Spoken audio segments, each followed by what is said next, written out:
Bueno, primero que todo, de parte de Wavin Geosintéticos, queremos darles la bienvenida a este ciclo de capacitaciones que vamos a hacer con todas nuestras marcas presentes en Latinoamérica, Amanco, Papco y Vidim. Digamos que Wavin es una empresa que representa innovación, desarrollo y sostenibilidad. Lo primero que voy a hacer es que les voy a mostrar un video de qué es lo que queremos hacer de ahora en adelante con nuestras obras de infraestructura, con nuestras obras de construcción, con nuestras obras de ingeniería civil y qué es lo que buscamos ahora como Wavin Geosintéticos. También quiero darles un saludo especial a la gente de Brasil. Eu vou falar muito devagar para que vocês puedan entender y bueno, arrancamos con esto. Las necesidades básicas del hombre lo motivaron a expandirse por el mundo, creando modelos económicos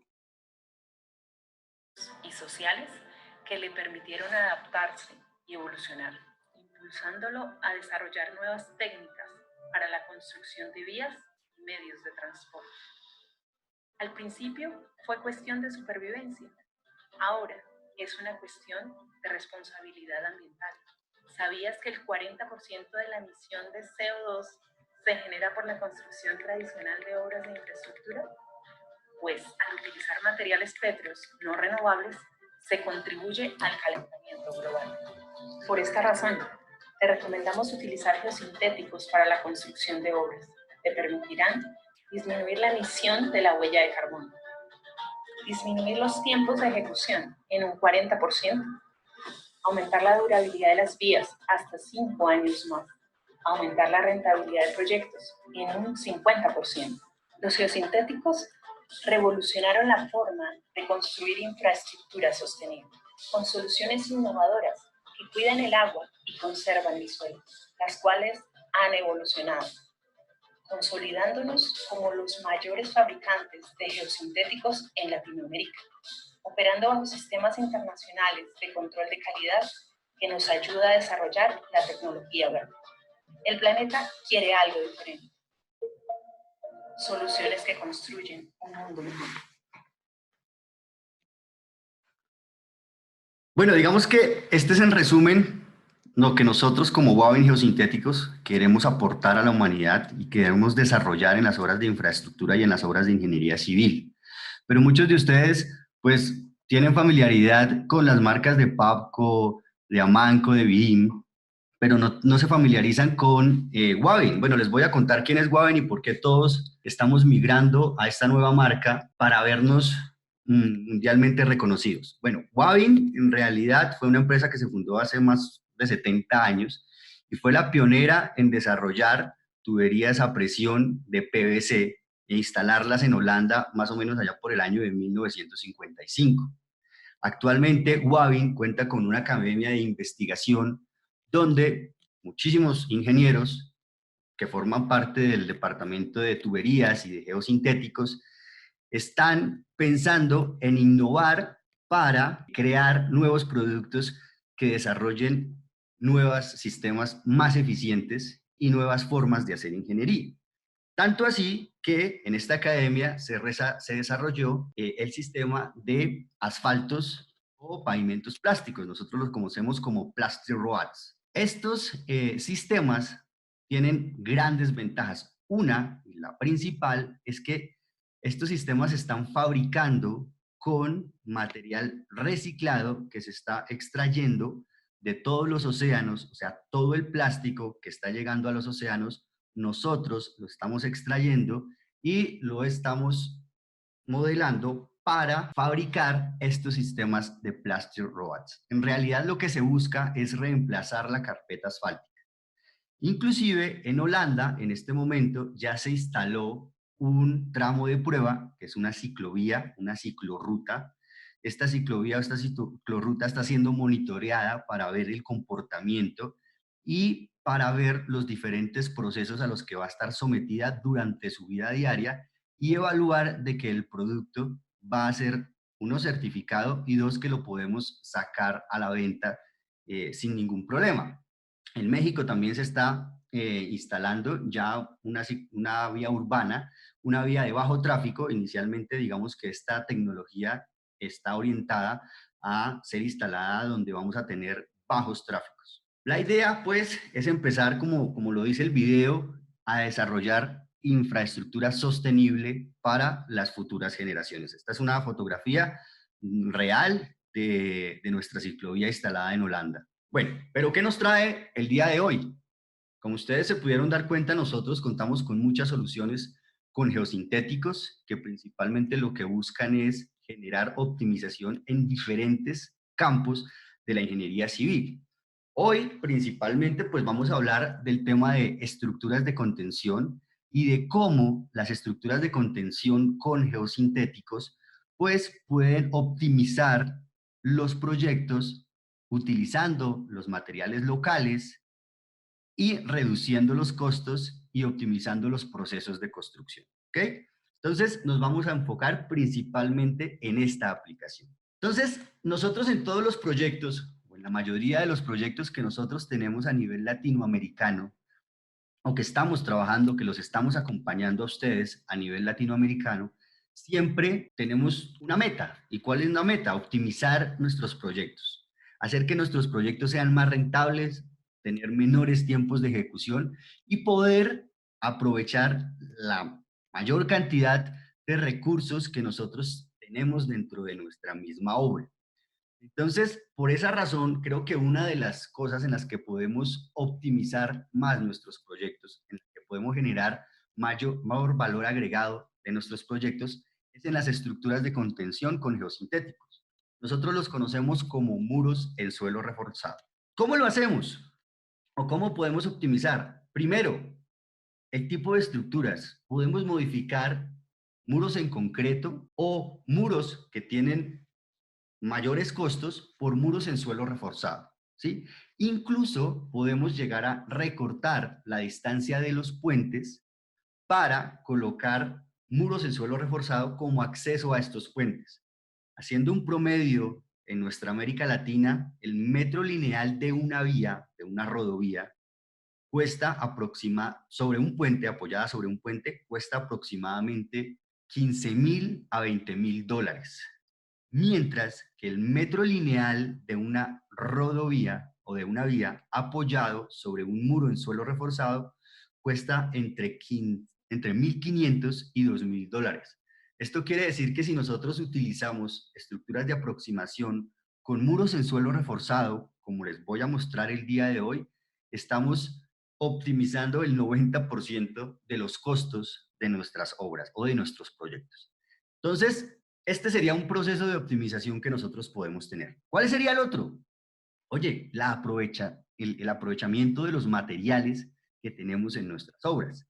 En muchas de nuestras obras vamos a tener que cortar materiales, vamos a tener que hacer cortes de laderas, cortes de taludes, vamos a tener que reutilizar el material local para diferentes obras. Incluso llegamos a hablar de grandes volúmenes, de más de 1.000.000 de metros cúbicos, 500.000 metros cúbicos de material que se extrae de nuestros diferentes materiales, de nuestras diferentes obras o de nuestros diferentes procesos de construcción.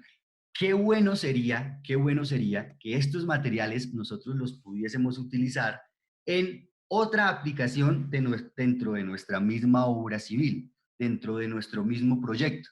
Entonces, hoy les voy a mostrar cómo en un proyecto en particular nosotros pudimos reutilizar estos materiales excavados, estos materiales locales, para la conformación de otras estructuras dentro de nuestra misma obra. Lógicamente, optimizando procesos de construcción, costos e impacto social. Entonces, el proyecto que les voy a hablar es un proyecto que se llama la doble calzada o duplicación entre Ibagué y Cajamarca y el viaducto Gualanday. Entonces, les voy a contar un poquito dónde está ubicado nuestro proyecto. Bueno, nuestro proyecto está ubicado en Colombia, cerca a la ciudad capital, a Bogotá, muy cerca a una de las ciudades que es capital de un departamento, de un estado, de una provincia. Forma parte principal de nuestro eje de circulación. Acá está nuestra ciudad, Bogotá, y nosotros tenemos una vía que comunica con el puerto más importante de Colombia en el Pacífico, que se llama Buenaventura. Este puerto con Bogotá tienen una vía actual. digamos que el proyecto del que voy a mencionar el día de hoy forma parte de este corredor vial. Creo que es el corredor vial más importante que tiene en estos momentos Colombia. ¿Okay? Entonces, justo en un punto, él pasa por la ciudad de Ibagué.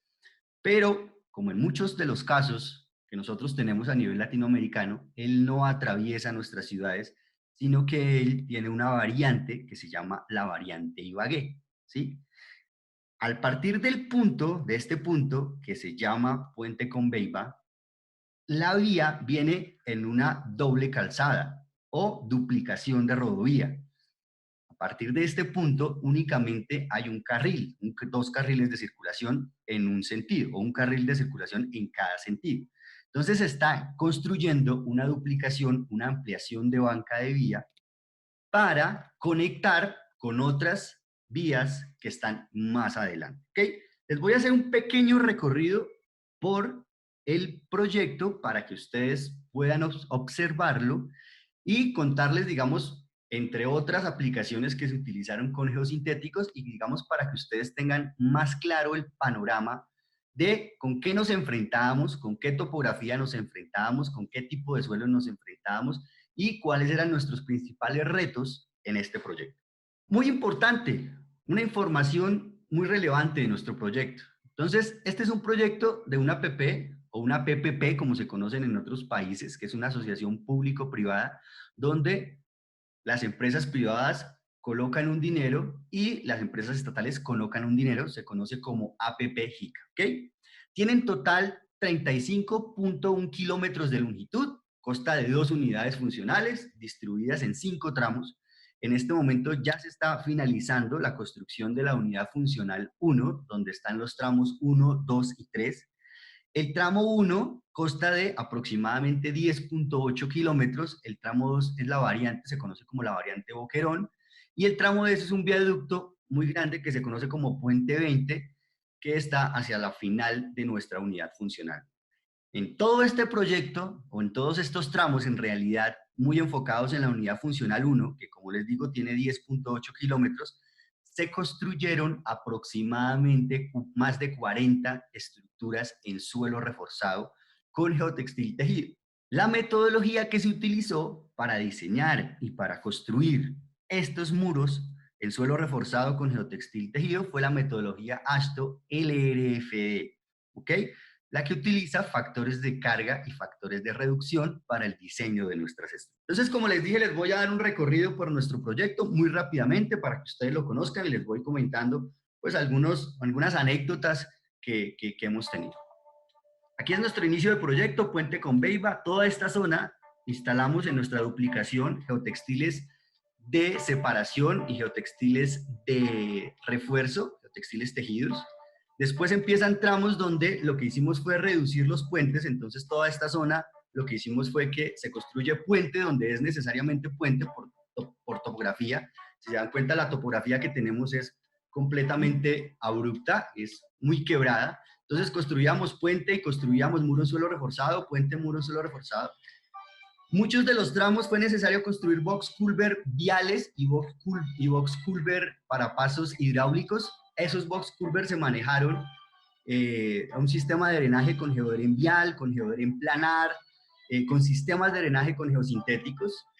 En algunos tramos empiezan todos los taludes de corte y todo el reaprovechamiento de materiales locales. Entonces se tuvo que todos estos materiales que se están excavando en esta zona para la construcción de la nueva vía, se construyeron grandes terraplenes y fue el mismo material que se reutilizó en nuestros muros en suelo reforzado. O sea, de estas zonas se estaban extrayendo los materiales en todos estos taludes de corte, zonas locales, y se reutilizaban en nuestros muros en suelo reforzado.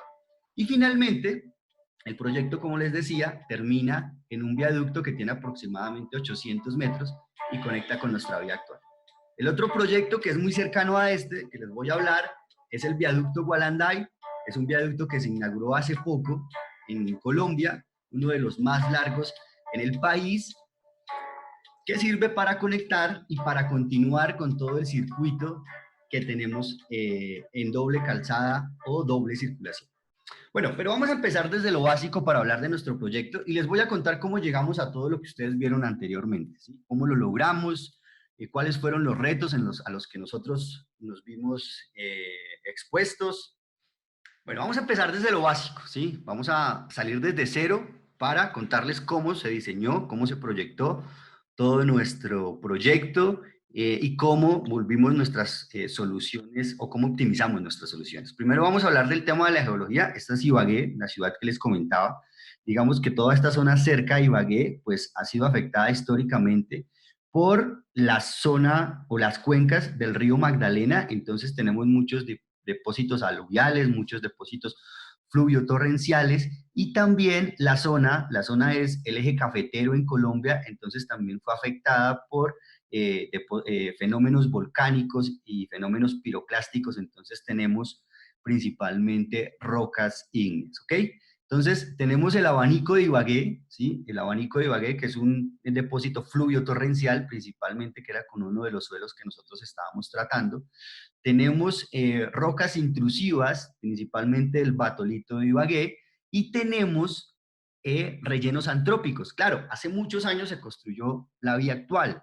La vía que ustedes vieron, que ya estaba en circulación, se construyó hace muchísimos años. Esta vía, pues se generaron rellenos, en esa época, pues rellenos antrópicos. Inclusive ustedes ven aquí la costra de cobertura vegetal que se tenía en ese momento, apoyada sobre nuestro depósito aluvial. Inclusive ahí ya se empieza a ver nuestra roca intrusiva. Y tenemos los tres tipos de suelo casi que predominantes en esta zona. Entonces, fueron sobre esa zona, sobre ese tipo de suelos que nosotros tuvimos que trabajar y a los cuales nos tuvimos que adaptar o adaptar todas nuestras necesidades a esos tipos de suelo. Entonces, ¿cuáles fueron los retos del proyecto? ¿Cuáles son los retos que tuvimos en el proyecto? El principal reto fue el diseñar las estructuras, ¿sí?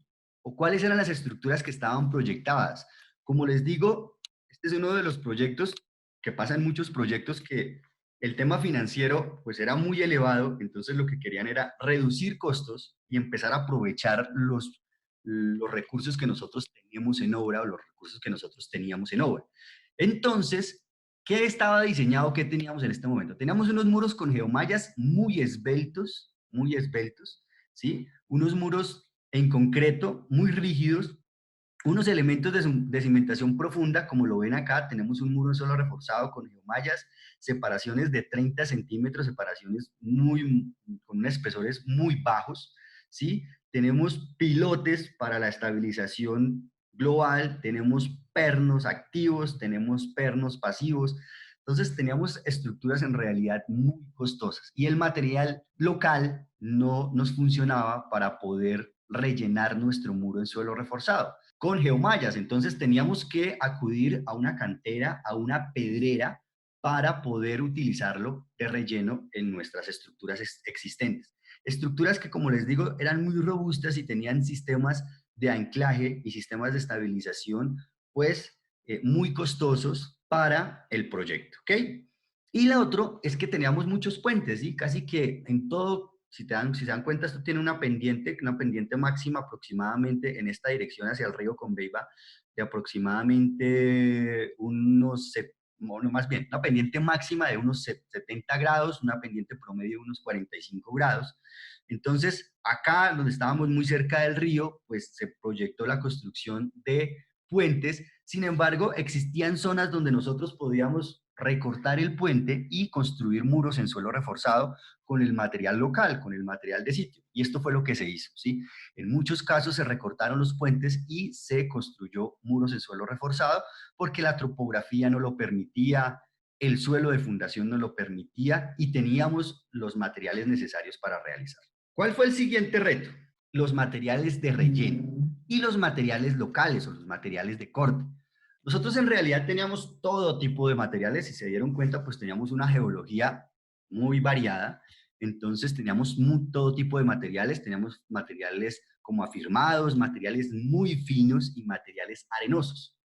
Yo sé que en muchos de sus países ustedes cuentan con algo como esto, y es una norma, ¿sí? Que puede ser una norma local, una norma de cada país o una norma internacional, que lo que hace es que nos limita las características de cada del material, ¿sí? Nos limita las características del material y nos dice que para utilizar ese material como relleno de un muro en suelo reforzado o de una estructura de contención, debe cumplir como mínimo estas propiedades.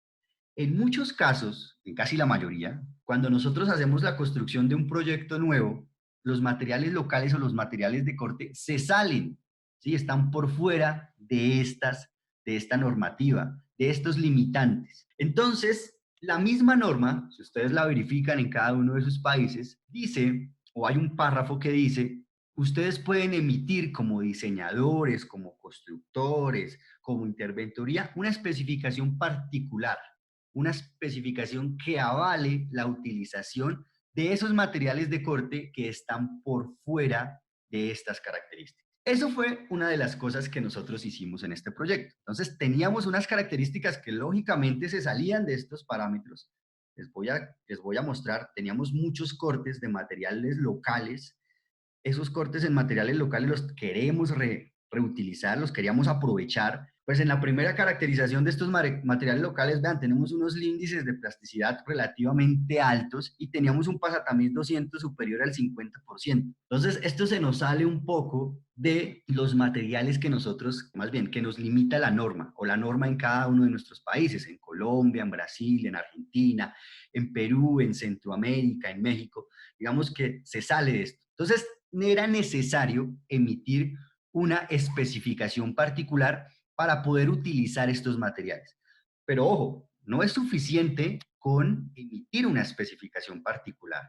También es necesario que nosotros seamos conscientes de nuestro trabajo y que nosotros podemos reutilizar ese material técnicamente, ¿sí? Que nosotros como ingenieros seamos conscientes de que ese material en realidad se puede llegar a utilizar. ¿Cómo lo hicimos? ¿O cómo avalamos eso? ¿Cómo emitimos una especificación particular? Y esto es para que ustedes también lo tengan en cuenta en todos sus proyectos. Lo que nosotros hicimos fue, uno, en unas zonas donde íbamos a hacer grandes terraplenes con estos materiales locales o con estos materiales de sitio, empezamos a hacer tramos de prueba, ¿sí? O pruebas a escala real. En estos tramos, uno, validamos el tipo de proceso constructivo y validamos en laboratorio y en diseño de que se podían utilizar estos materiales. ¿Cómo sería el paso a paso o cómo sería el proceso para validar la utilización de este tipo de materiales que se salen de nuestras normas? Entonces, lo primero que tenemos que hacer es verificar cuál sería el equipo de compactación. Ojo, tenemos varios equipos y procedimientos de compactación de materiales. Tal vez cuando tenemos materiales muy finos, es mejor utilizar un rodillo pata de cabra, como lo conocemos, o cuando tenemos materiales muy arenosos, es mejor utilizar un rodillo liso, ¿sí? Entonces tenemos que, o empezamos a utilizar diferentes equipos de compactación y evaluar con esos equipos de compactación cuál era la densidad de compactación, cuál era la densidad máxima de compactación que obteníamos a partir de ese proceso. Después lo que hicimos fue que variábamos la humedad y evaluamos cuál era la humedad óptima de compactación. Ojo, esto también se puede hacer en laboratorio, ¿no? Yo puedo coger un material, ir y realizar un ensayo de Proctor, un ensayo de Harvard, miniatura para suelos muy finos, y determinar cuál es su densidad de compactación y cuál es su humedad de compactación óptima, ¿sí? Sin embargo, debido a que teníamos todos los materiales y que el proceso constructivo lo queríamos hacer rápidamente, pues lo que hicimos fue hacerlo en obra. Después de tener todos estos parámetros definidos, ya tenemos que ir al laboratorio. Entonces, con estos materiales compactados a una densidad de compactación determinada, a una humedad de compactación determinada, lo que hacemos son ensayos de laboratorio, ensayos importantes, ensayos de caracterización que en realidad me determinen el comportamiento mecánico de los materiales. Entonces hicimos ensayos triaxiales consolidados drenados, hicimos ensayos de corte directo consolidados drenados, hicimos ensayos de consolidación, hicimos ensayos de permeabilidad. Y con los resultados, incluso lo hicimos para varias combinaciones de estos tres factores iniciales. Eso nos arrojó diferentes parámetros mecánicos, diferentes parámetros geomecánicos. Y con esos parámetros empezamos a hacer modelaciones. Modelaciones en programas de elementos finitos, modelaciones de estabilidad de taludes, modelaciones de capacidades de carga, estabilidad interna de nuestros muros en suelo reforzado. Entonces, sumamos todo y a la final se determinó bajo qué condiciones especiales se podía utilizar nuestro material local, nuestro material de corte y cómo lo podíamos reutilizar. Lógicamente, estas modelaciones nos arrojaron un sistema de drenaje, un adecuado sistema de drenaje. Por lo general, los materiales finos modifican su comportamiento es por la presencia de agua o la acumulación de presiones hidrostáticas o la saturación elevada o el cambio de humedad.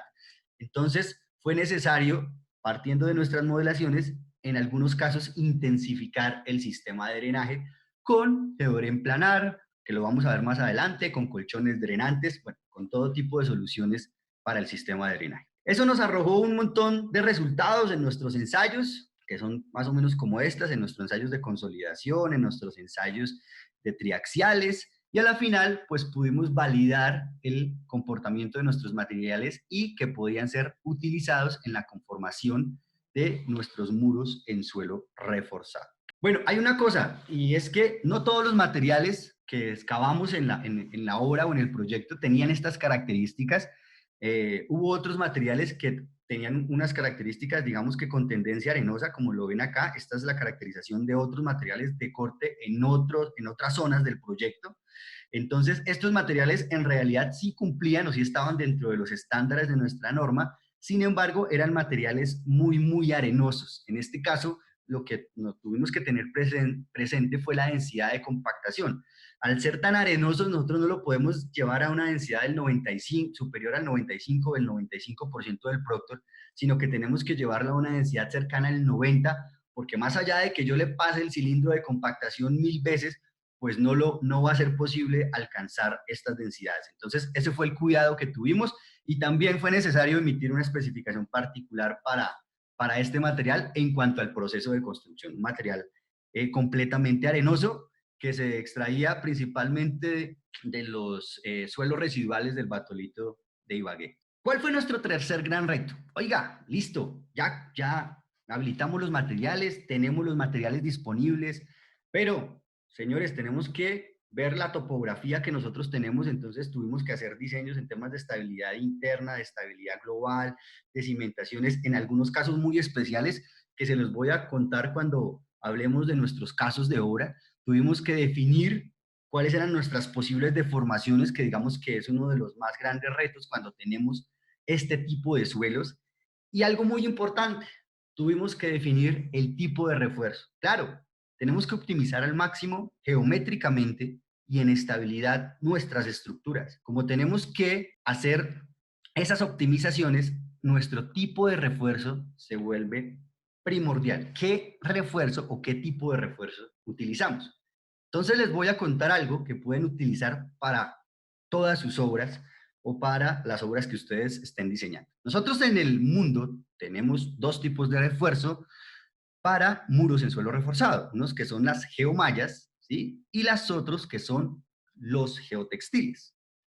Las geomallas, por lo general, trabajan o funcionan a través de trabazón de agregados, ¿sí? Lo que hacen los materiales es que se introducen dentro de sus costrillas y generan una especie de trabazón. Así funcionan las geomallas. Los geotextiles, a diferencia de las geomallas, funcionan a través de fricción de agregados.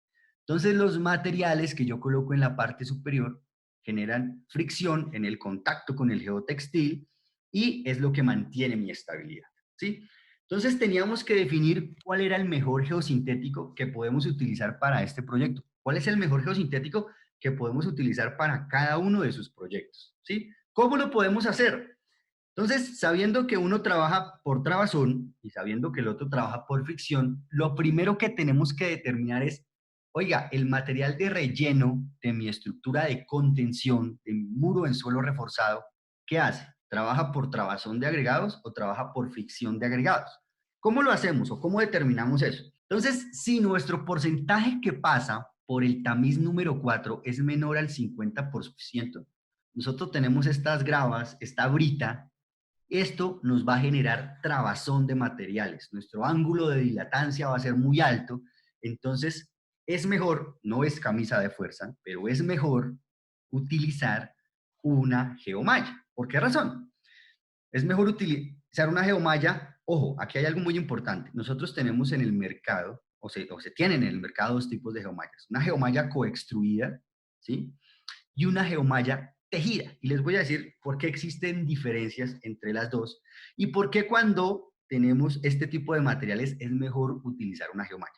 Entonces, cuando tenemos estos materiales con esta disposición, ¿sí? Britas, gravas, esos materiales se introducen dentro de las costillas de nuestra geomalla. Entonces, ¿cómo es la transferencia de esfuerzos? La transferencia de esfuerzos es que el material se quiere movilizar, entra en contacto con nuestra costilla horizontal, él ya no la deja movilizar. La costilla horizontal tiene que hacer una transferencia de esfuerzos, o sea que le transfiere su esfuerzo al nodo o su carga al nodo, y el nodo se la transmite a su costilla vertical y su costilla vertical a su longitud de empotramiento, de donde me estoy cogiendo, de donde me estoy teniendo, donde estoy equilibrando las fuerzas. Entonces, es muy importante este punto, el nodo. La resistencia en el nodo se vuelve muy importante. Tanto así que cuando tenemos trabazón de agregados, la resistencia última es tan importante como la resistencia en los nodos. ¿Por qué les cuento esto? Porque, si ustedes se dan cuenta, la resistencia última en una geomalla coextruida, que es monolítica, que es termofundida desde los procesos de producción, por lo general es el 90% de la resistencia última. Esto quiere decir que si yo tengo una resistencia de 100 kilonewton, la resistencia de la geomalla, la resistencia en el nodo es de 90 kilonewton. Y mi resistencia de diseño debería ser de 90 kilonewton, porque todos los esfuerzos pasan a través del nodo. Mientras que cuando yo tengo una geomalla tejida, son hilos entretejidos unos sobre otros. Si ustedes tienen la oportunidad de pedirnos, incluso a nosotros mismos, muestras de geomallas tejidas, lo pueden corroborar. Tenemos que justo en el nodo una resistencia que varía entre el 10 y el 30% de la resistencia última.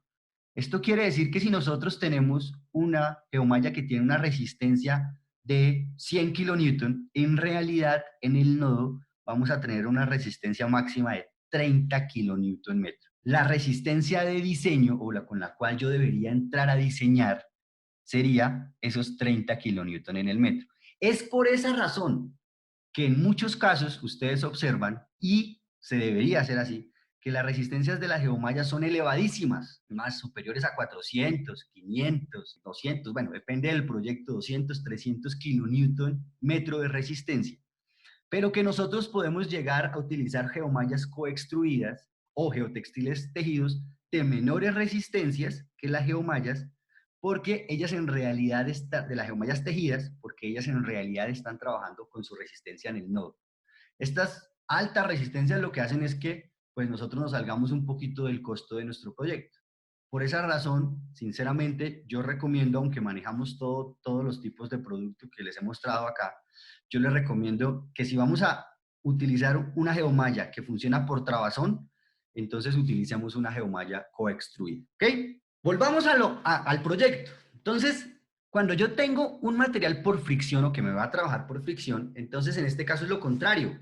Es que el porcentaje que pasa por el tamiz número 4 es superior al 50%. Ya no tengo brita como esto, ya no tengo este tipo de material, sino tengo este tipo de material que me genera fricción entre agregados. Ese material se comporta mejor con un elemento que trabaje por fricción de agregados.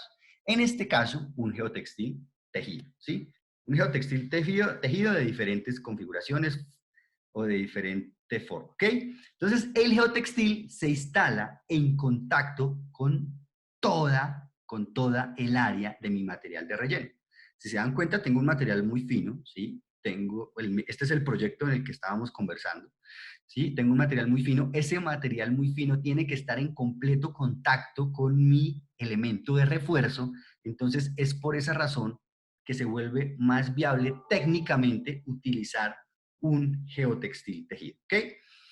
Es algo muy lógico y muy básico, ¿sí? Yo en un geotextil tejido tengo un área de contacto 1 a 1. O sea, 1 metro cuadrado de material de relleno está en contacto con 1 metro cuadrado de geotextil, ¿sí? Mientras que en una geomalla no es así.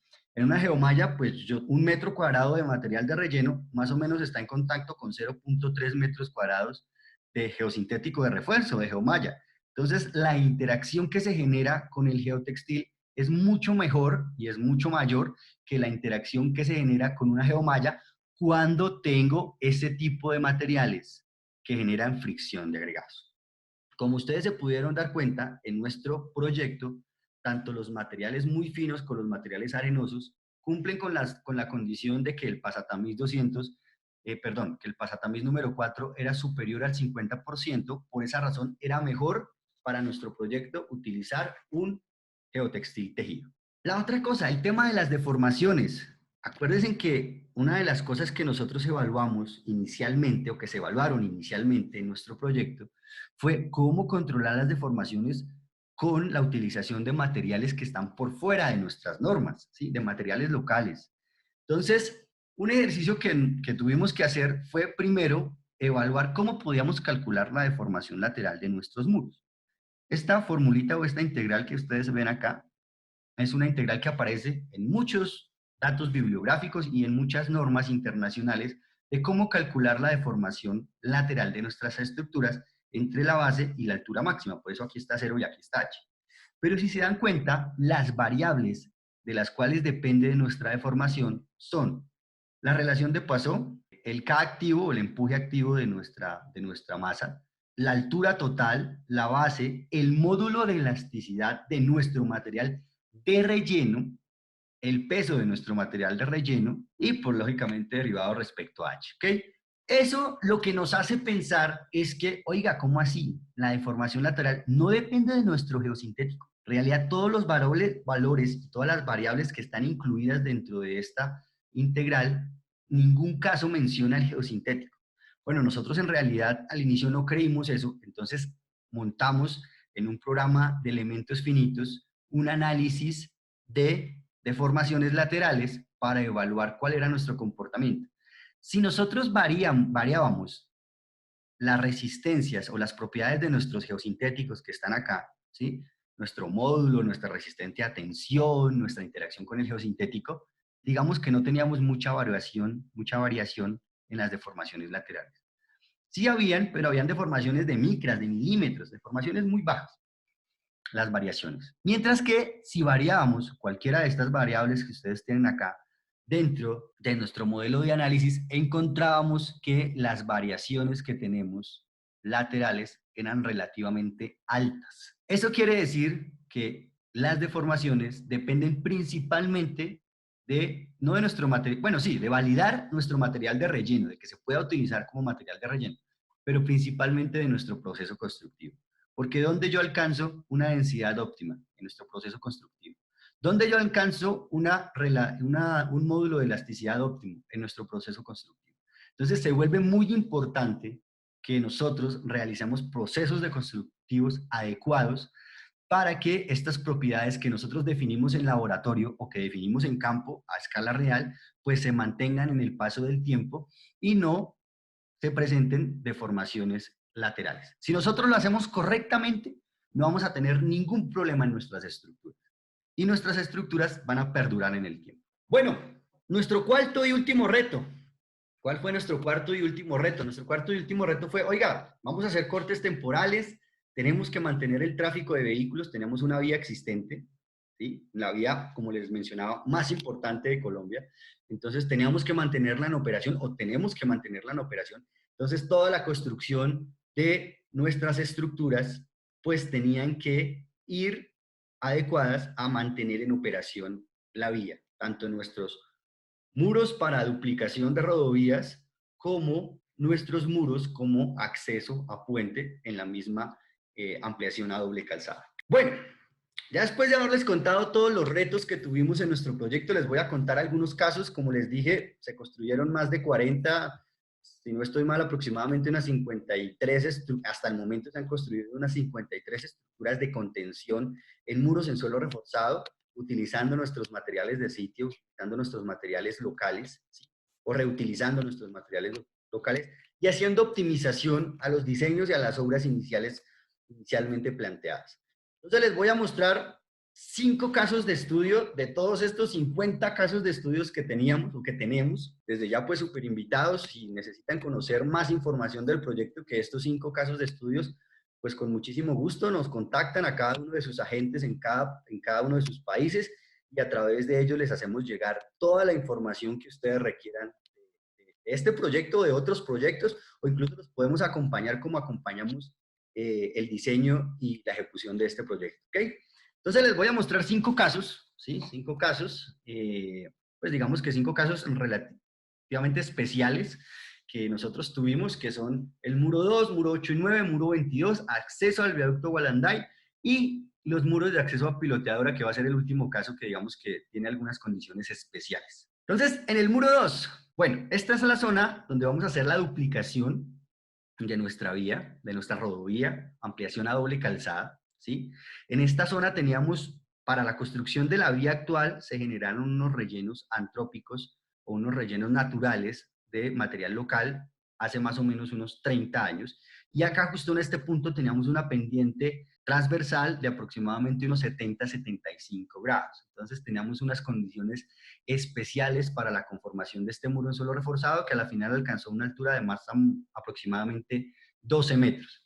Entonces, ¿qué teníamos o cuáles eran los principales retos que ya les mencioné o problemas para la construcción y diseño de este muro? Ojo, un material, un relleno antrópico no consolidado, de muy bajas características, y dos, teníamos una estructura hidráulica, un box culvert, que pasaba por debajo de este material o de este muro en suelo reforzado. Uno, para la estabilización de los materiales. Como teníamos que mantener esta vía en operación, estaba muy pegada, tuvimos que hacer estabilización de taludes temporales a través de pernos pasivos, de soil nail, ¿sí? Y de concreto lanzado. También se puede hacer esta estabilización temporal a través del sistema G-Green.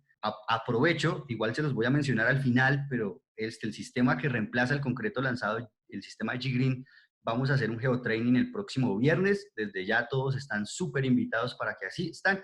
Muy seguramente en los próximos días les van a estar enviando la invitación. ¿Ok? Pero bueno, volvamos. Entonces, tenemos que hacer una estabilización temporal, pues para que nuestra vía pueda mantener una operación. Entonces, tuvimos que colocar un sistema temporal de estabilización, ¿sí? Esto era lo que teníamos. Teníamos un sistema de anclaje con 4 pernos pasivos, 4 solnel, un anclaje activo con bulbo de esfuerzos de 12 metros y unos pilotes de 1 metro de diámetro, 1 metro de diámetro por 8 metros de longitud.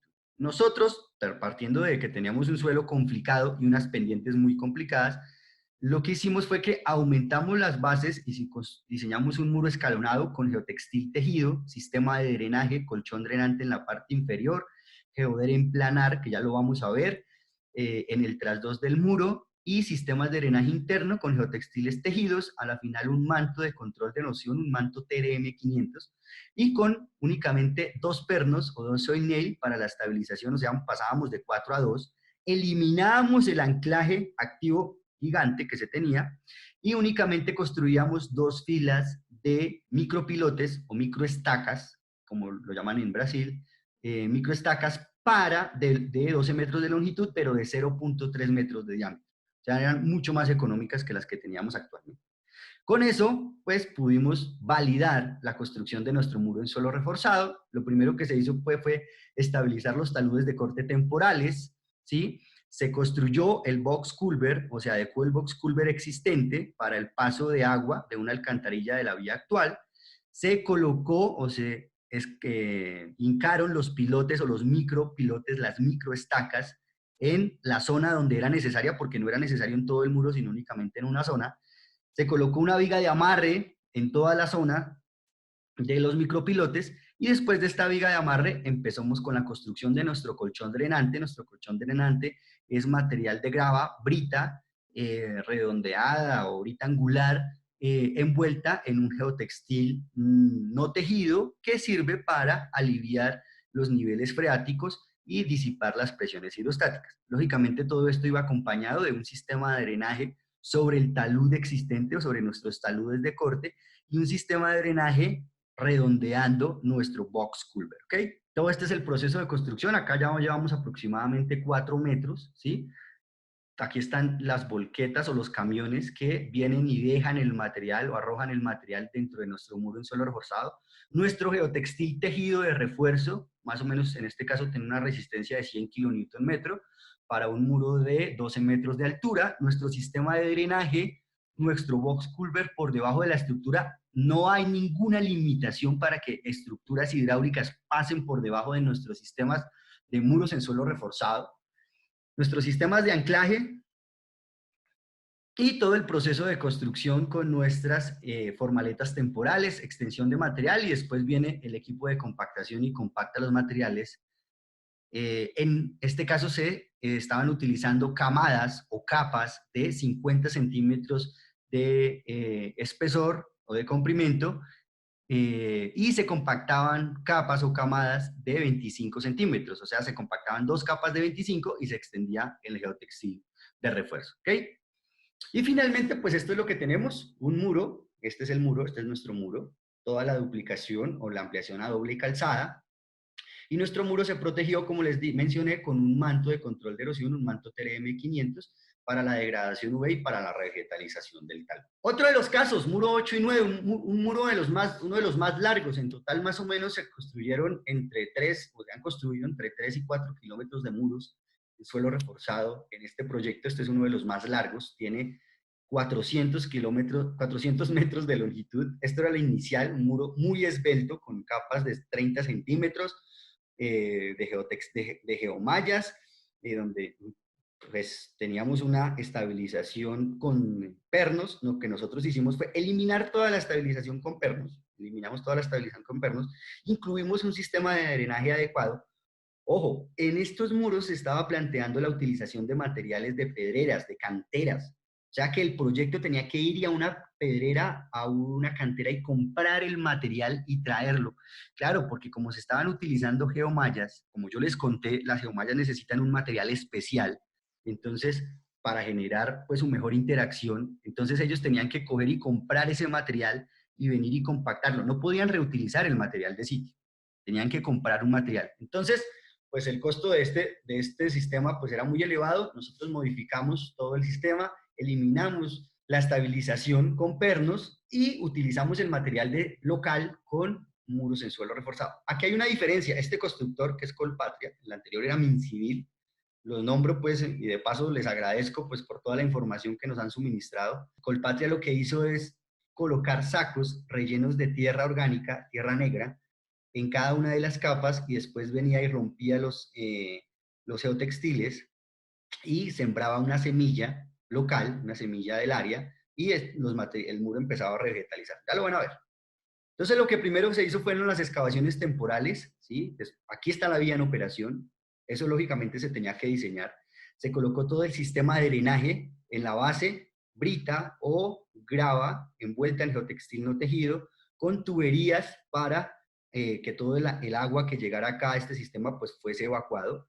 Geodren planar en los taludes. Antes se utilizaba aquí una trinchera drenante, brita o grava reclinada sobre el talud envuelta en un geotextil tejido. Bueno, nosotros utilizamos un geodren planar que tiene una georred de muy alta resistencia, o sea, que no sufre de aplastamiento y que mantiene una tasa de flujo ante un aplastamiento constante, o sea, que el agua nunca va a dejar de circular. Ese geodren planar en el talud, y conformamos nuestro sistema de drenaje. Después llegamos hasta la primera terraza, empezamos a construir nuestra primera terraza. Acá se ven los sacos rellenos de materia orgánica, nuestro geotextil tejido. Llegamos hasta nuestra primera terraza. Lógicamente en la terraza superior también incluimos nuestro sistema de drenaje. Ojo, estos materiales por sus características se podían modificar o pueden modificar mucho sus propiedades por la presencia de agua. Entonces era necesario nuestro sistema de drenaje, nuestra formaleta temporal, una formaleta temporal para la compactación de nuestras capas. Y como les decía, es un muro que tiene aproximadamente 400 metros de longitud. En su parte más alta tiene 10 metros de altura y se construyó por etapas, se construyó por módulos.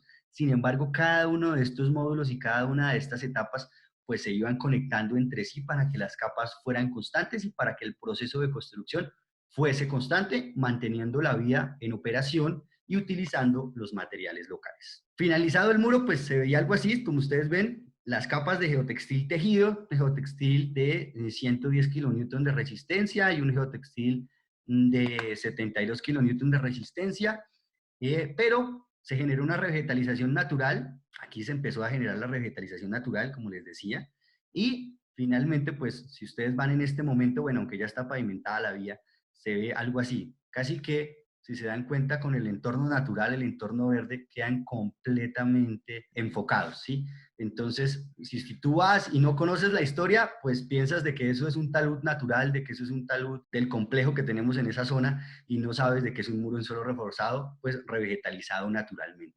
De este tipo de cosas, cuando tenemos proyectos rurales, donde tenemos entornos muy verdes, se pueden hacer con geotextiles tejidos, se pueden hacer con muros en suelo reforzado, y digamos que es otra de las ventajas, ¿no? No solamente tenemos una ventaja económica, no solamente tenemos una ventaja de optimización en el proceso constructivo y una ventaja en tiempo, sino que también tenemos una ventaja, si puede ser, natural, ecológica, arquitectónica de nuestros proyectos. Bueno, siguiente caso. Este caso yo creo que aquí más o menos reestudiamos o volvimos a estudiar toda la geotecnia habida y por haber, ¿ok? Este caso es un muro que se plantea la construcción de un muro de aproximadamente 22 metros de altura, ¿sí? Desde la parte inferior, 22 metros de altura. Sin embargo, en nuestro proceso de excavación nos dimos cuenta que había un muro en concreto, antes el material natural estaba desde acá. Entonces, sin embargo, en nuestro proceso de excavación nos dimos cuenta que había un muro en concreto existente, que se había construido hace aproximadamente 30 años para el confinamiento de la vía actual. Entonces, debido a las excavaciones que se estaban adelantando, desconfinamos el muro, le quitamos pata al muro, le quitamos estabilidad al muro. Entonces, por esa razón, pues tuvimos que pensar en otras soluciones o en soluciones combinadas, ¿ok? Entonces, lo primero que teníamos que hacer era generar la estabilidad del muro, pero oiga, les voy a contar un dato, una anécdota muy interesante. Es que imagínense que en la mayoría de los casos, cuando estábamos haciendo excavaciones para las nuevas estructuras, encontrábamos algo como esto. Era el sistema de drenaje que se había utilizado para la vía actual hace más o menos unos 35 años. Y este sistema de drenaje estaba envuelto en geotextiles lógicamente Wavin, en este caso, pues como es Colombia, Papco, en geotextiles no tejidos. Lo que nosotros hicimos, a mí me causó curiosidad porque a veces siempre me preguntan por la vía útil de los geosintéticos. Lo que nosotros hicimos fue extraer muestras, o le solicitamos muestras de esos materiales, de ese geotextil que estaba ya cumpliendo su función hace aproximadamente 30 a 35 años, y llevarlas al laboratorio y ensayarlas. Qué sorpresa que nos encontramos con que ese material casi que tenía el 95% de las propiedades con las que se había definido y diseñado en ese entonces. Entonces, cuando yo les digo, cuando yo les comento, cuando alguno de las personas con las que ustedes tienen contacto con el tema de geosintético les dice que son elementos que tienen una vida útil de 70 años, cosas como estas lo corroboran y dicen de que este material sí funciona y sí puede cumplir con una vida útil, porque en este proyecto pues lo certificamos, ¿ok? Ese era como un tip adicional. Bueno, entonces volvemos al muro. Pues tuvimos que estabilizar todo este muro colocándole anclajes activos y anclajes pasivos, ¿sí? Para estabilizarlo, mantener la vía en operación, y a partir de un punto, la idea era construir un muro en suelo reforzado. Pero ¿qué pasó? Nos encontramos de que no teníamos base para el muro en suelo reforzado. Entonces fue necesario en esta zona construir unos caisson, unas estacas, unos pilotes de un diámetro de 1.5, un metro de diámetro, en el terreno natural, colocar una viga cabezal, que es como un muro en concreto, y a partir de ese muro en concreto hacer un relleno compactado, y a partir de ese punto construir nuestro muro en suelo reforzado. ¿Por qué? Porque en esa zona, o justo en esa zona, nosotros teníamos un vacío muy importante y no podíamos generarle base a nuestro muro en suelo reforzado. Entonces, fue bajo este sistema, o con este sistema, que se le generó una base a nuestro muro en suelo reforzado, y después se conformó todo el muro en suelo reforzado en toda su longitud. Aquí se viene conformando, vean, el muro en suelo reforzado, todos los anclajes que tuvimos que instalar para la estabilización de nuestra vía existente, que debido a nuestra excavación pues desconfinamos, se terminaron de hacer las excavaciones, después de que estabilizamos, colocamos nuestro muro en suelo nuestro muro en concreto, nuestros caisson, rellenamos esta zona y empezamos a construir nuestro muro en suelo reforzado hasta alcanzar la altura. Finalmente todo el sistema pues tiene los 23 metros de altura, el muro en suelo reforzado únicamente tiene 15 metros de altura. Se conformó nuestra duplicación, nuestra ampliación de banca de vía, lógicamente con su sistema de drenaje. Y actualmente pues esto ya se encuentra pavimentado. Bueno, el otro proyecto es nuestro muros de acceso al viaducto Gualanday y mucho estabilización al viaducto Gualanday. Cuando empezaron a construir este viaducto, fue necesario crear una vía de acceso a este muro. Por acá pasaba una tubería petrolera, ¿sí? Un oleoducto. Entonces, debido a las excavaciones, pues desconfinaron un poco el talud y el talud empezó a presentar una especie de deslizamiento temprano, ¿sí? Y entonces era necesario estabilizar el talud y crear una vía de acceso para un posible mantenimiento de la tubería, ¿sí? Entonces es algo como así, nosotros teníamos una vía de acceso, la vía de acceso se cortó, ¿sí? Todas estas cortes que se realizaron para la construcción de nuestra pila o nuestra pila de nuestro viaducto.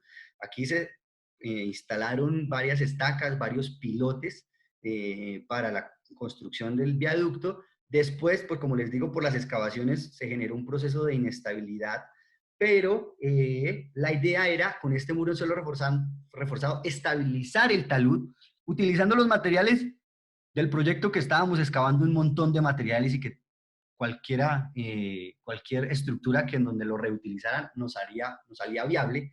Lógico, se instaló todo su sistema de drenaje interno. Inicialmente se construyó un muro en suelo reforzado, después se construyó un talud reforzado, se estabilizó y se generó la plataforma de acceso para el mantenimiento periódico de la tubería. ¿Sí? Digamos que es una estructura que en realidad pues no cumple una función permanente, pero sí que sí sirvió para estabilizar el talud y sí sirve como un acceso temporal a nuestra estructura, y se utilizaron los materiales locales.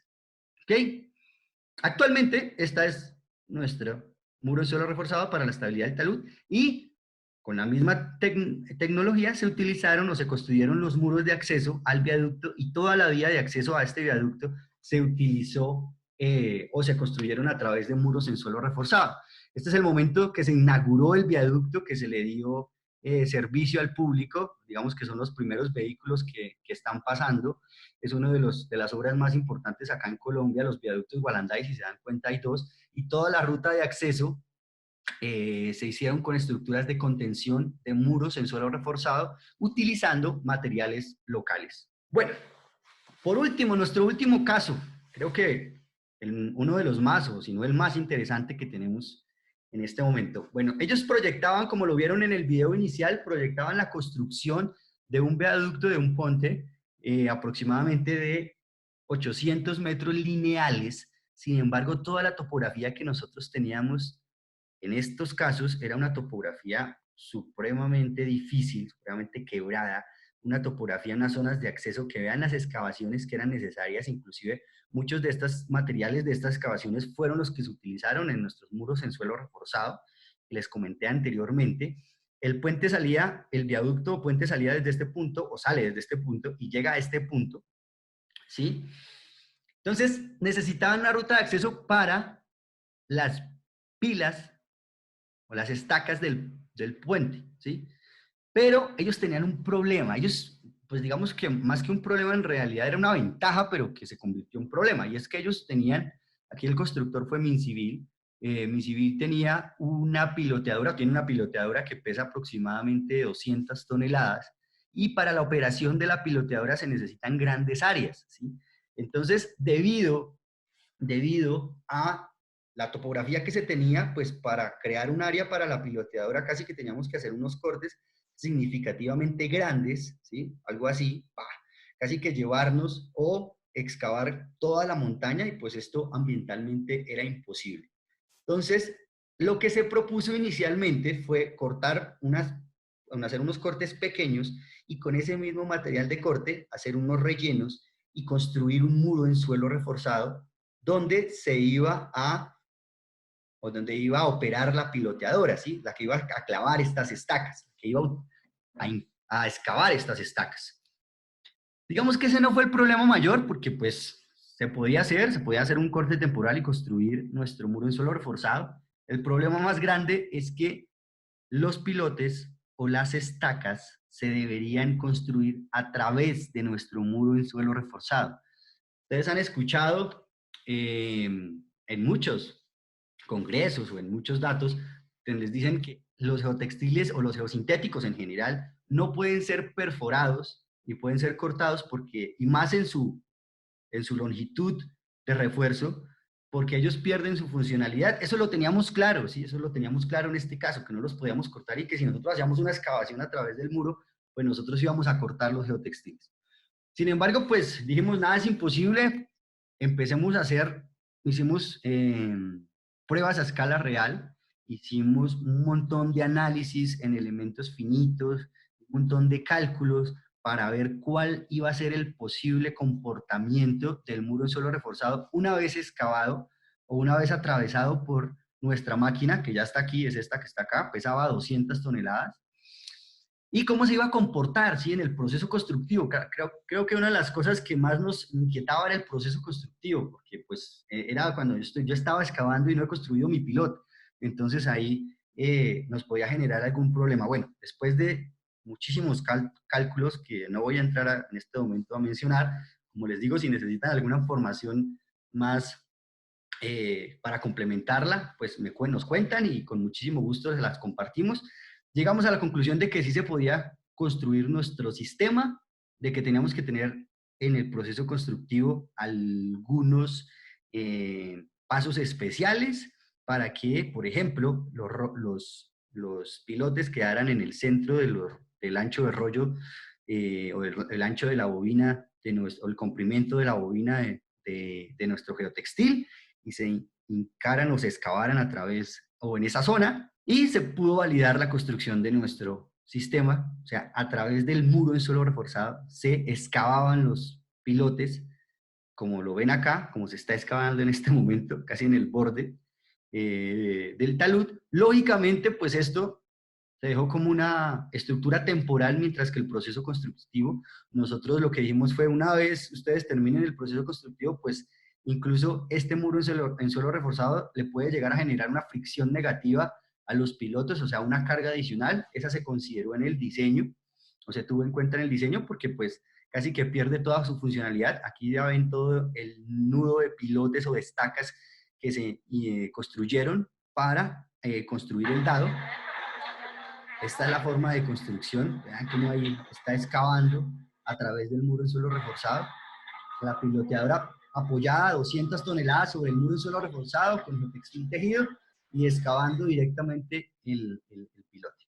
Bueno, finalmente pues se construyó todo el dado, incluso sobre el muro en suelo reforzado, en algunos casos apoyado directamente, en otros casos no, pero toda la carga lógicamente del viaducto, toda la carga del puente va a través de los pilotes. En este momento estamos haciendo un control, ya la estructura no sirve para nada, si el muro en suelo reforzado puede fallar, se puede desboronar, ya no hay problema, pero estamos haciendo un control topográfico de deformaciones para evaluar si podemos, digamos, asociarlo a una estructura permanente y no a una estructura temporal, ¿ok? Porque en este caso se asocia a una estructura temporal. Bueno, en próximos GeoTraining volveré con los datos de deformaciones que hemos obtenido ya más o menos hace unos 2 años que se construyó este muro en suelo reforzado. Casi que todas las pilas del puente fue necesario construir este sistema, ¿sí ven? Cortes pequeños, rellenos y muro en suelo reforzado, cortes muy pequeños, rellenos y muros en suelo reforzado. Y digamos que viabilizó la construcción de este viaducto y viabilizó la utilización de la piloteadora, que lógicamente les daba rendimientos muy altos. Ellos querían utilizar la piloteadora porque el rendimiento de la piloteadora era muy alto, entonces podían construir más rápidamente. Entonces pudieron utilizar este sistema, ¿ok? Actualmente, pues el viaducto ya se encuentra casi finalizado, como lo vieron en el video, incluso esta es una fotografía o un pantallazo del video inicial. Acá llega la vía, por acá pasa la vía antigua, y por acá se va a hacer otro aquí pegado, con las mismas condiciones y con el mismo sistema, y va a quedar la duplicación o la doble calzada de nuestra vía. Bueno, ¿cuáles fueron los resultados? Que finalmente, es por esa razón que estamos acá. Bueno, si se dieron cuenta, nosotros aprovechamos los materiales de corte, los materiales locales, entonces reutilizamos esos materiales locales. Eso lo que hizo fue que optimizó los procesos de construcción, ¿sí? Y pues, lógicamente, disminuyó los costos finales de las estructuras en casi un 70%, bueno, aproximadamente en promedio un 70% de lo que costaban inicialmente. Como les decía, reutilizamos los materiales que estábamos excavando no se convertían en un problema para ver en dónde los arrojábamos, sino que reutilizábamos los materiales, aproximadamente se reutilizaron en estructuras de contención con muros en suelo reforzado, un volumen de aproximadamente 100.000 metros cúbicos de material, que esto pues es un montón, y lógicamente, pues como les conté en todo el proyecto, mantuvimos la operación de la vía actual, digamos que la vía en ningún momento se interrumpió su operación en la construcción de las estructuras de contención, lógicamente, y lógicamente pues también nos apoyamos y estuvimos en concordancia con toda la topografía y con toda la geología que teníamos en la zona. Nuestros diseños o los diseños que hicimos junto con los diseñadores, porque como ustedes lo saben, nosotros trabajamos junto con los diseñadores, digamos que estuvieron acordes con la topografía que teníamos y con la geología, o trabajamos con la topografía y con la geología que teníamos en la zona. Entonces digamos que fue un proyecto, es un proyecto muy exitoso, un proyecto de mostrar a nivel internacional. Por esa razón estamos haciendo nuestras presentaciones a nivel LATAM, a nivel Latinoamérica. Proyectos como este estamos desarrollando en toda Latinoamérica con el uso de nuestros geosintéticos, y desde ya queda súper abierta la invitación para que ustedes, todas las personas, diseñadores, constructores, interventores, proyectistas que me están escuchando, pues hacerles la invitación para que cualquier obra que ustedes vean que se puede utilizar todo este tipo de soluciones, pues nos contacten y nosotros los apoyamos y les decimos cómo diseñar y cómo reutilizar sus materiales de sitio, cuál es el mejor geosintético para su obra, acompañarlos en el proceso constructivo, acompañarlos en el diseño. ¿Listo? Entonces, súper invitados desde ya, ¿ok? Entonces, si se dieron cuenta, los geosintéticos en todas sus aplicaciones siempre lo que buscan es disminuir los costos de inversión de las obras en más del 50% en algunos casos, generar una mayor durabilidad, garantizar la vida útil de las estructuras, lógicamente generar un menor impacto social, claro, entre menor acarreo de materiales, entre menores impactos ambientales, pues yo genero menores impactos sociales y me generar un menor impacto ambiental. Si yo transporto menos cantidad de materiales, como en este caso, yo lo único que hice fue de la excavación moverlos a donde estaba mi estructura, pero no tuve que de la excavación mover el material a un SODME, a un botafora, para dejarlo, arrojarlo en esa zona, y después ir y comprar, extraer, o sea, casi que generar un impacto ambiental en otra zona, en una pedrera, en una cantera, extraer material, venir, transportarlo, compactar, bueno, sino que reutilicé mi material local, mi material de la obra, y pues lógicamente voy a generar menor impacto ambiental, ¿ok? Como les decía, nos pueden contactar a través de todos nuestros medios de comunicación. Lo que nosotros buscamos en realidad es reemplazar todas esas metodologías tradicionales, todos esos muros en concreto de contención que generan altos costos, todos esos puentes donde podemos hacer una estructura de contención, reutilizar nuestros materiales, utilizar nuestros materiales locales, nuestros materiales de corte para disminuir costos. Y así en todas las obras, ¿no? Dejar de hacer esta estabilización con brita, con rayón, con enrocado, y utilizar un geotextil o un geosintético para la estabilización. Muy seguramente más adelante tendremos este tipo de aplicaciones en los geotraining que ustedes pueden ver y que ustedes pueden tener y observar cómo se hace o cómo se optimiza con otras soluciones, ¿ok? Contamos con un departamento de ingeniería a nivel latinoamericano. que está dispuesto y en disposición para apoyarlos en todas sus obras, desde Brasil, Argentina, hasta México. Tenemos nuestro propio software de diseño que es completamente gratis, lo pueden descargar en cualquiera de las páginas que ustedes ven acá. Es completamente gratis, lo pueden descargar, se llama Geosoft. En este momento incluso estamos trabajando para sacar la última versión, que va a ser la versión 4.0. Muy seguramente va a salir hacia finales de este año. Y también tenemos un manual de diseño donde está el paso a paso y todas las metodologías que se necesitan para diseñar todos este tipo de estructuras, que también es completamente gratis y lo pueden descargar en cualquiera de nuestras páginas de internet, ¿ok? O pueden contactar a su agente más cercano, a la persona que atiende con ustedes, Wavin Geosintéticos, en Amanco, en Vidin, en Papco, y él muy seguramente los va a ayudar con el software y con el manual de diseño, ¿ok? Que el manual también estamos trabajando en el Departamento de Ingeniería LATAM para una nueva versión que es la versión 10.0, ¿ok? También invitadísimos a que nos sigan en todas nuestras redes sociales donde ponemos proyectos como este o otros proyectos a nivel latinoamericano, donde lo que hicimos fue procesos de optimización. Entonces, para que nos sigan, por lo general es Papco Wavin Geosintéticos o Amanco Wavin Geosintéticos. Entonces, invitadísimos que en todas nuestras redes sociales nos sigan, donde subimos videos de cómo aplicar, de cómo utilizar nuestros geosintéticos. ¿Ok? Señores, estamos enfocados en nuestras tres marcas, Amanco, Papco y Vidin. Wavin están enfocadas en soluciones que construyen un mundo mejor. Entonces, nada, pues llevamos más o menos 1 hora y 20 minutos de conferencia. Voy a contestar las preguntas que más pueda, aproximadamente unas de 10 a 15 preguntas. Las que no alcance a contestar, no importa, hágamelas. Yo después, esto me queda en una base de datos y yo después a sus correos o los contacto personalmente o los contacto a través de la persona encargada de sus países y les contesto la pregunta que tienen. Es importante que no levanten la mano, más bien escríbamela por chat, yo veo que algunas personas están levantando la mano, si quieren escríbamela por chat, porque pues para abrirle el micrófono a muchos, en este momento tenemos 440 asistentes o participantes en la conferencia, entonces es mejor que me las escriban por chat y las voy contestando, ¿ok? Bueno, tengo muchísimos chats, entonces, bueno, voy a empezar.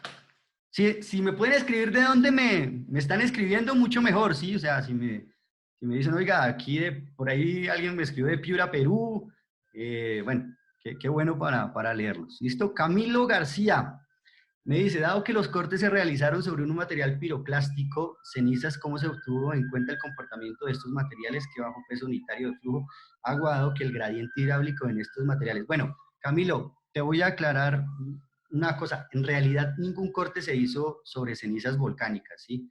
En la zona en la que hasta el momento hemos trabajado, todos los cortes se han hecho en depósitos antrópicos de la vía existente y suelos residuales del batolito o abanicos o suelos aluviales del abanico de Ibagué, ¿sí? No hemos llegado, la unidad funcional 2 sí ya se va a trabajar sobre cenizas volcánicas. Entonces, este tipo de problemas los vamos a tener en ese caso, ¿ok? Bueno, voy a bajar por acá. Dice Vicente Zúñiga. ¿Han realizado comparación entre la estabilización con cemento, con cal, algún geotextil o geomalla y su contribución al aporte estructural en una carretera?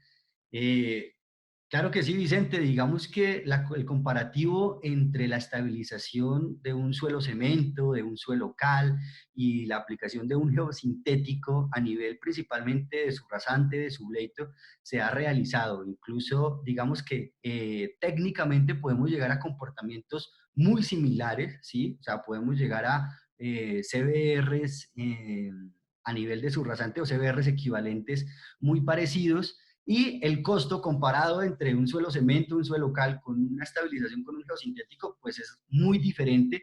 Normalmente la estabilización con un geosintético pues es mucho más económica. Ojalá tengas la oportunidad de acompañarnos cuando veamos todo el tema de estabilización de subrasantes en nuestros geotraining que están planteados, ¿ok?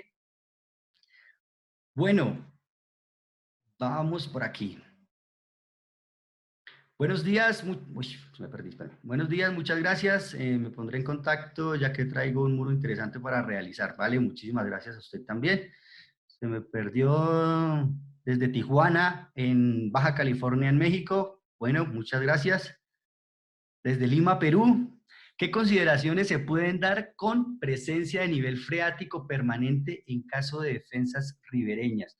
Bueno, veo que me están haciendo muchas preguntas de otros temas, me parece interesante. Bueno, bueno, ese Eduardo, hola, ya sé que Eduardo, ¿cómo vas? ¿Cómo estás? Hace unas semanas nos vimos con él en Lima. Edward, con nosotros tenemos niveles freáticos en casos de defensas ribereñas, digamos que pues es muy difícil pelear con el nivel freático que yo tengo permanente con el río, ¿sí? Finalmente, pues yo tengo un flujo de agua, o sea que casi que voy a tener un nivel freático constante, o sea que voy a tener un flujo constante, y si yo coloco un sistema de drenaje, pues este lo que va a hacer es que me va a sacar el agua del río, pero el agua va a seguir llegando. Entonces, lo que hacemos en estos casos principalmente es hacer una especie de mejoramiento si tenemos bajas capacidades de carga, para que trabajar con una condición con una condición no drenada, ¿sí? Finalmente, pues tenemos un nivel freático constante, entonces lo que hacemos es un diseño de capacidad de carga para trabajar con una condición no drenada, perdón, ¿ok? Bueno, vamos a buscar por aquí otra que no haya. Desde Medellín, mi nombre es Saulón Palomeque, actualmente trabajo con Mincivil, vale, un saludo a toda la gente de Mincivil que muy amablemente eh, pues nos ayudó con toda la información, incluso es con los que hemos estado trabajando todo este tipo de soluciones, principalmente en ese proyecto. Deseo construir un tipo de estos muros y la idea es llegar con un muro pantalla y no quiero generar cargas en la pantalla. ¿Cuál sería la distancia máxima permitida que debo conservar entre el muro en suelo reforzado y la pantalla? Ok, lo que te entiendo, si quieres, Zabulón, puedes contactar a Ana María Marino, a Carolina Izaza para entenderte un poquito mejor tu pregunta, pero lo que más o menos entiendo es que vas a hacer un muro de mampostería, un muro pantalla pegado al muro en suelo reforzado. Nosotros normalmente se deja una distancia de 30 centímetros aproximadamente eh, entre el muro en suelo reforzado y el muro pantalla, principalmente por temas de drenaje para tener donde recolectar todo el agua que puede salir a través del muro en su sistema de drenaje, y dos, para lo que tú dices, para que finalmente pequeñas cargas, estos refuerzos son refuerzos activos, entonces que se activan ante pequeños movimientos, ¿sí? Menores a 2 centímetros, menores a 5 centímetros, pero finalmente existen.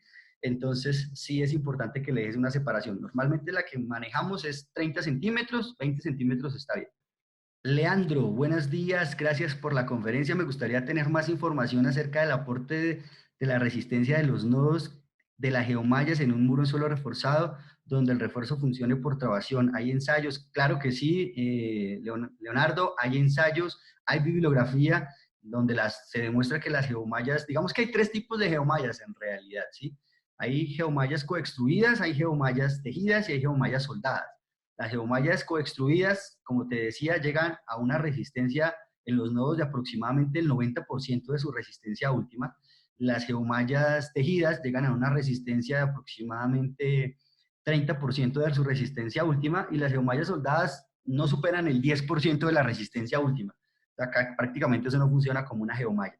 Entonces, si hay bibliografía, hay muchos papers. Si quieres, contacta a la persona con la que te tienes o hablas de Wabi, Papua Manco Vidim, y a través de ellos te podemos enviar información, y nuestro laboratorio queda súper abierto para que tú lleves muestras de geomallas, de geotextiles, y allá verifiquemos cuál es la resistencia de esos elementos. ¿Listo? Bueno, señores, las preguntas que no pude contestar, muchísimas gracias por la asistencia. Desde ya, como les decía, súper invitados eh, a nuestro próximo Geotraining, que va a ser el día viernes, donde vamos a hablar del sistema G-Green, cómo cambiar concreto lanzado o shotcrete en los taludes por elementos o sistemas ambientalmente mejor y más eficientes y igual de durables, más durables y menos costosos.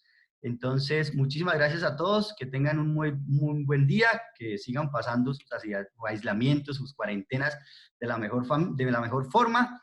Saludos a todos y pues estamos aquí para apoyarlos, ¿vale? Muchísimas gracias a todos y que estén muy bien. Chao, chao.